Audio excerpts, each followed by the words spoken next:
James. It ends the longest starter streak in All-Star history, 21 straight seasons.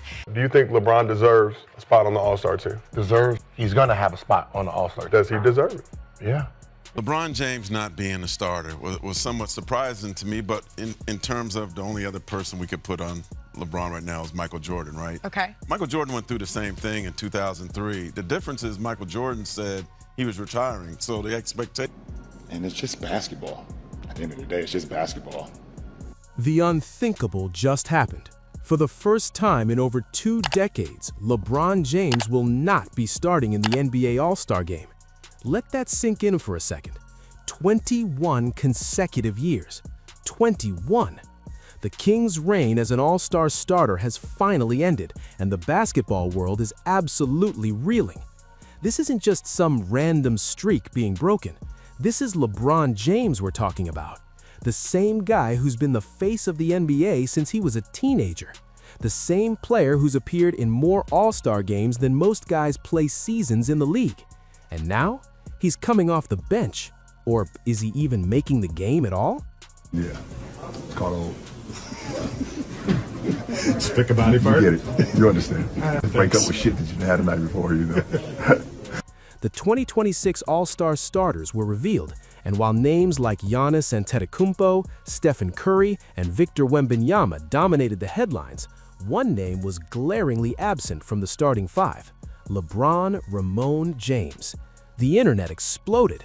Lakers fans went into meltdown mode, and suddenly everyone had an opinion about whether the 40-year-old legend still deserves his spot among the game's elite. But here's where it gets interesting. Even the analysts can't agree on what this means. LeBron James not being a starter was somewhat surprising to me, but in terms of the only other person we could put on LeBron right now is Michael Jordan, right? Okay. Michael Jordan went through the same thing in 2003. The difference is Michael Jordan said he was retiring, so the expectation. The Michael Jordan comparison is haunting. In 2003, MJ faced the same situation during his final season. He wasn't voted as a starter either, but you know what happened? Isaiah Thomas, Michael Jordan's rival, literally begged one of the East starters to give up their spot so Jordan could start one last time. Vince Carter stepped aside. The torch was passed with respect. So the question becomes, should someone do the same for LeBron? Should Steph Curry or one of the Western Conference starters step aside and let the king have his moment? The answer isn't as simple as you'd think. Let's talk numbers, because this is where the debate gets spicy. LeBron is averaging 23 points, 11 assists, and 6 rebounds this season. Those aren't bad numbers by any stretch. In fact, most players would kill for those stats. Gilbert Arenas himself said it best on his show when discussing LeBron's All-Star credentials. 23, Yeah, 7 assists, 6 rebounds. I'm rolling. Could be his last season. You're 23. He's got I don't never question. And that's the thing. This could be LeBron's last season.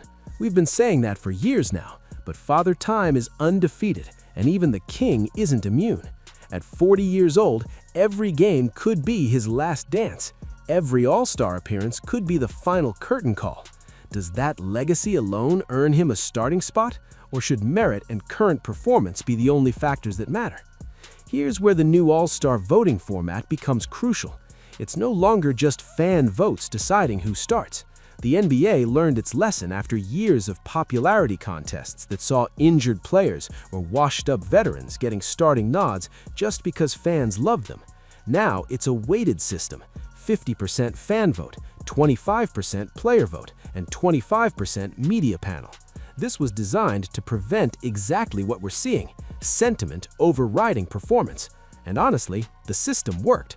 The fans still voted LeBron in strong numbers, but when you combine player and media votes, the numbers told a different story. The Lakers are struggling. They're barely holding on to a playoff spot.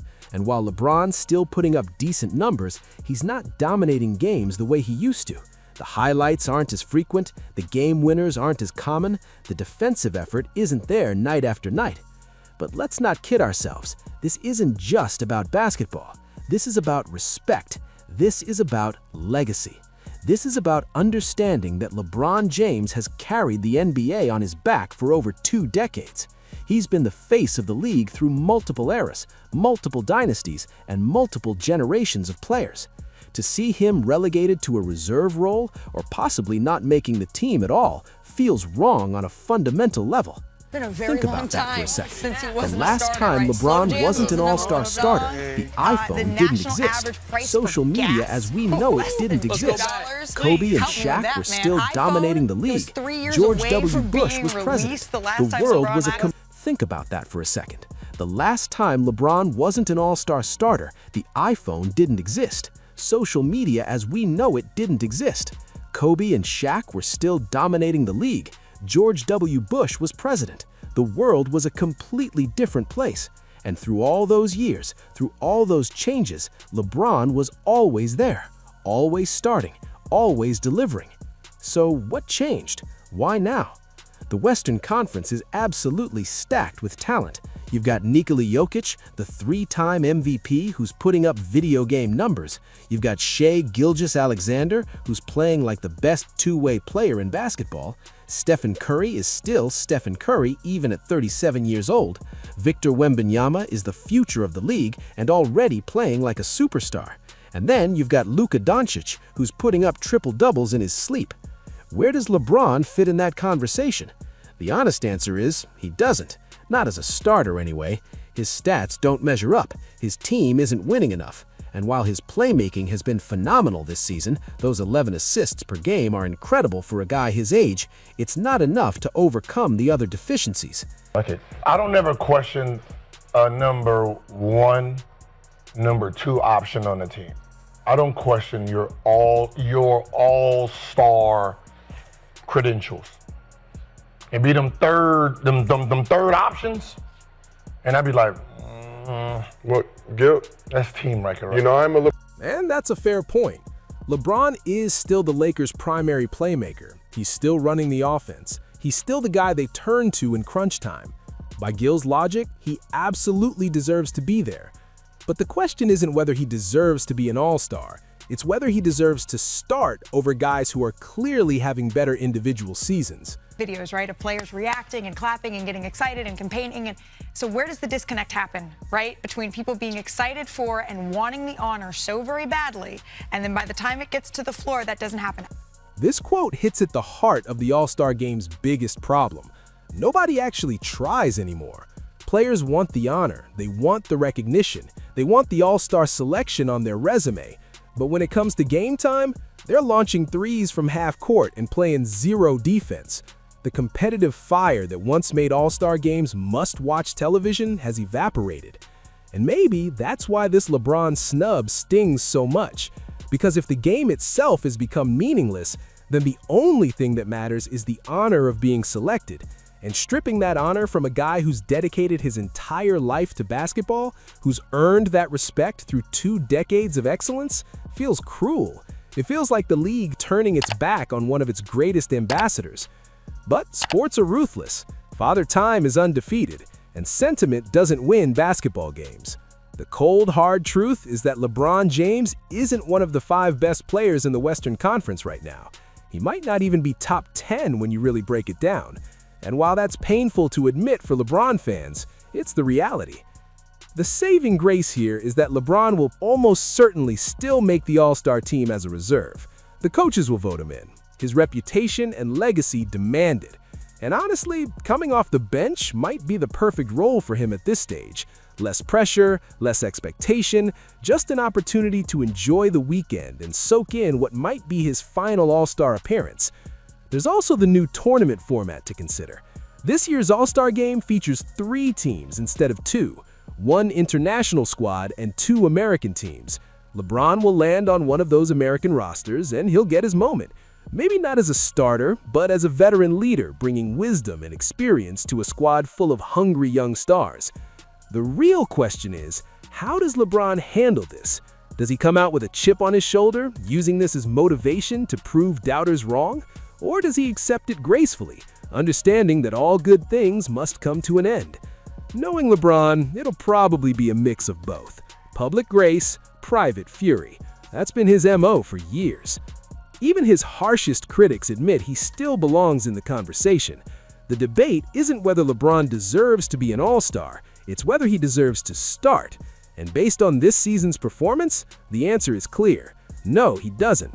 Not when you've got Jokić, SGA, Curry, Wembanyama, and Luka all playing at MVP caliber levels.